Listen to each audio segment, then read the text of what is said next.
you said that I'm the one. Why did I say that you were the one? What makes you like? What made me so sure? So sure that I'm the one.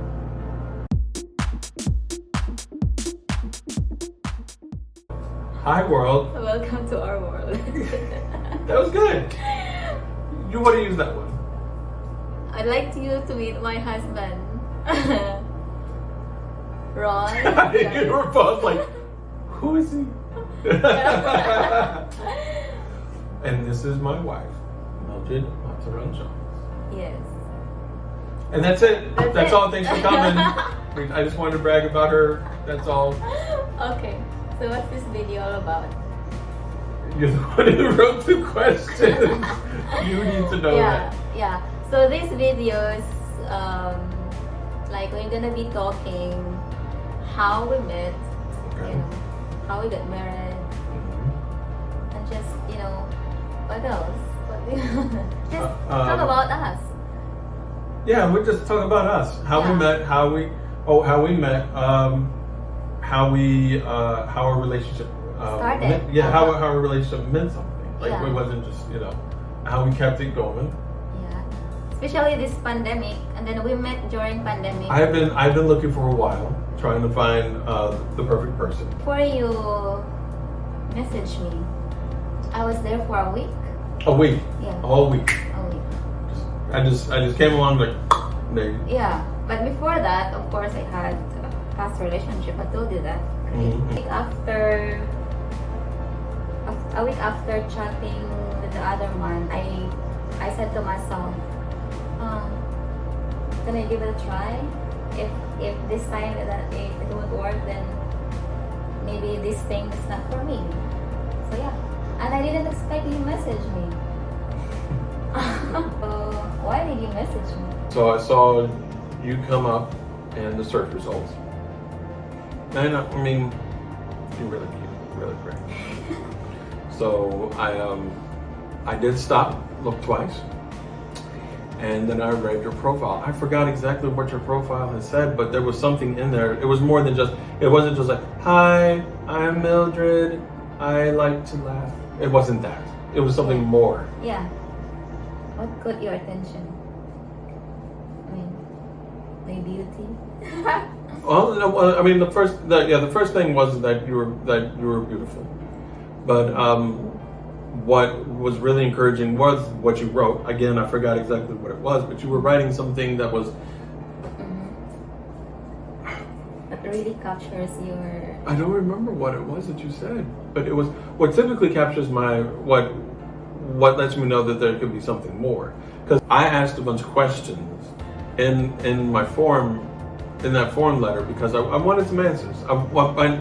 When I was sending out stuff on the online dating and they weren't and they didn't care about the questions I asked, I mean, on one side, that's a sign that they might not have read what I wrote at all.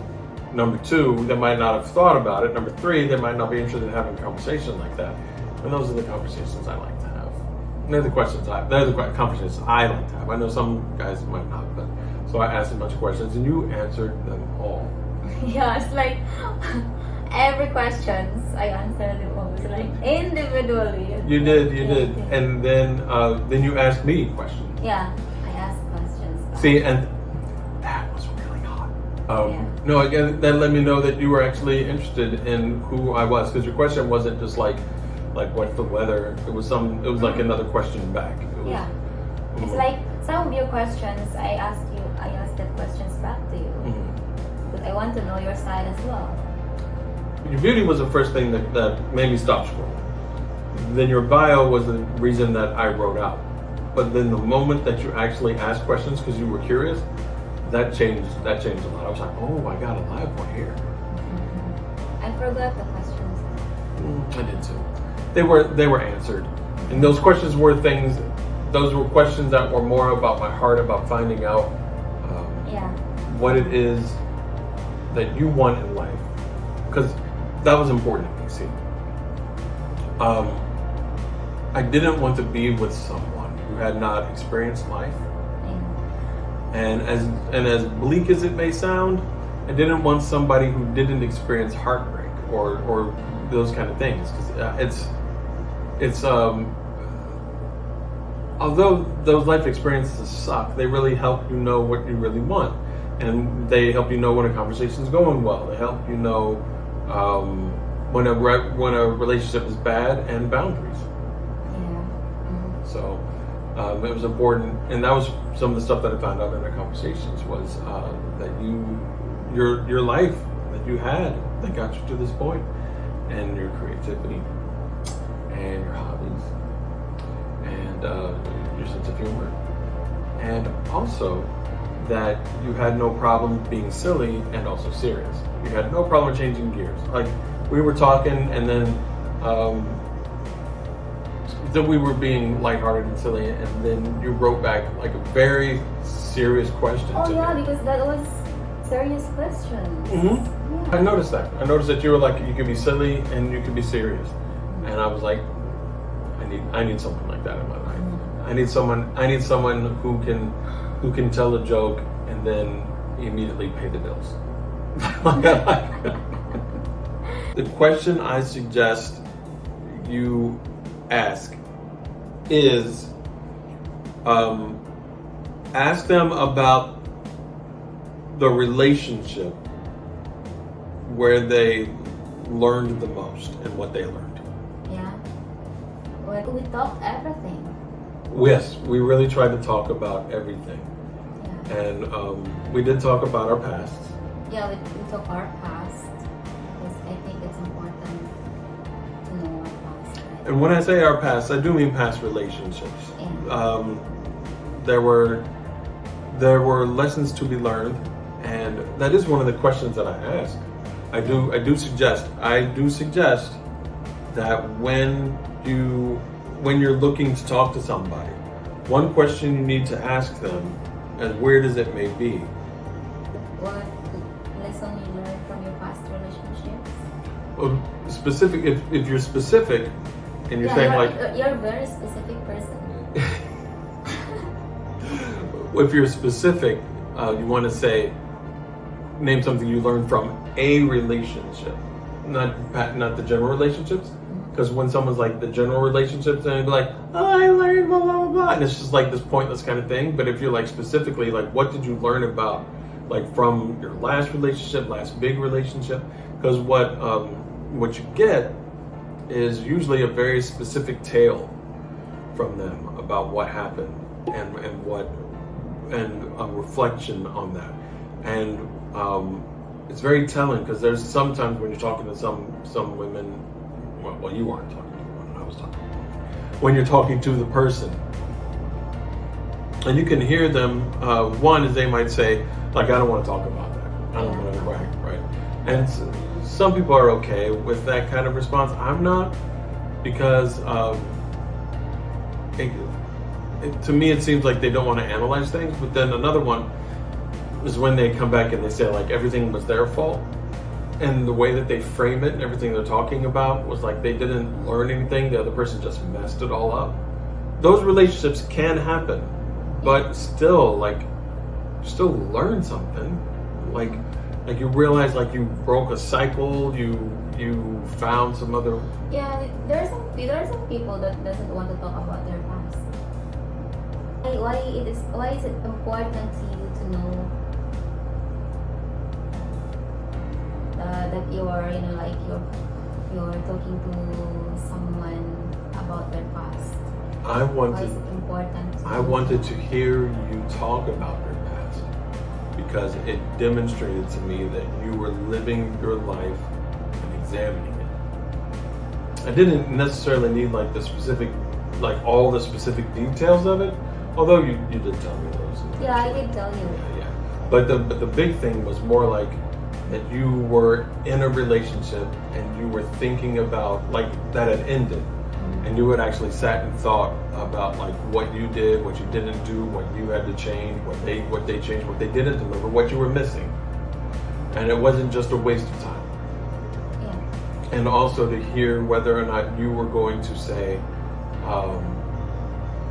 that everything that everything was a mess and it was strictly because of them. And like if I was like, I've talked to some people who they just wanted to talk about how the other person was a horrible person and all the rest of that stuff, and they were carrying baggage. Then and now's not the time to get in a relationship with them because they're just it does affect the present relationship. because they haven't put down the chains of the last relationship. They're still looking for closure that they're trying to process. So those are the things that indicates for me. So, but you did tell me more details about your past, which I appreciate because it makes it easy to talk to, and it made you. You were more of an open book, and it made it easier to talk to you about some other more bigger issues. Yeah, because I want to tell you about my past. So it's either you can accept it or not. Yeah, and then you did share your past too. I think you almost shared everything, or maybe you shared everything. I don't know if you shared everything, but your past and the way you shared your past, it's like, oh my God, it's like this man is like genuine because you tell your past to me even if I didn't ask. Surviving our pasts is an achievement. The relationships that went bad and all the rest of that stuff, the things that we survived, they are an achievement. And in our future together, we're going to have things we're doing right now are going to be achievements later. Like getting to see you for the first time, that was an achievement all to itself. Why you said that I am the one? Why did I say that you were the one? But what makes you What made me so sure? So sure that I'm the one. I was online doing long distance relationships and stuff for years before I met you. And every single one of those long distance relationships, they all had red flags. Like at the beginning. Now, there are those red flags that you just try to ignore. You're just like, oh yeah, it's really not going to be that big of a deal to me. I'm going to be fine with it like that. But then you also have those red flags that just stop you in your tracks. And then you have those red flags that you're just like, well, it can be fixed. It can be fixed. And so those other relationships, they all had red flags. One of those types. The ones where it was just like, yeah, this is a problem. I'll see if it might be a problem. I'll see if I'm okay with it. And the other one's like, well, this might be something that can be fixed over time or handled, or maybe I'm just misunderstanding it. And so I asked questions to find out. There were none. So you haven't found red flag from me? No, I haven't. I haven't found a red flag from you yet. Yet. That was the first thing. There were no red flags. Okay. I had expected some red flags. So even some of my questionings were just like, I'm sure they were phrased like, are you sure you're not this? Are you sure this is fine? Like, are you okay? Like it was impossible. I was like, no way that there's somebody that's so awesome. And and so. And what other things like? It cannot just be red flags. Well, no, that was a big thing. So, okay, so during the 3 days conversations, do you feel any like I know you're attracted to me. Right. You'd be like, do you develop some feelings of love or? Well, what? So we have the things that that really attracted me to you were your dreams, like when you talked about things like what you wanted to be, how you wanted life to be, your own belief in yourself, in your past, things like that. So like that helped me understand a lot about your convictions and what you wanted. Your hobbies, the things that interested you, the intelligence of your conversation, because it wasn't just. It would demonstrate that you were understanding things I was saying, and that you were saying some things that were also complex. And then also the thing I said about where you were like happy one moment and then like and then you would be like silly, and then you'd be serious, and you like be able to flow with that. And so those are the things that I really started following for you. So no red flags. Okay. Your creativity, your other talents that you weren't all that confident in, but you definitely have. So your hobbies, the way that you viewed life and what you wanted.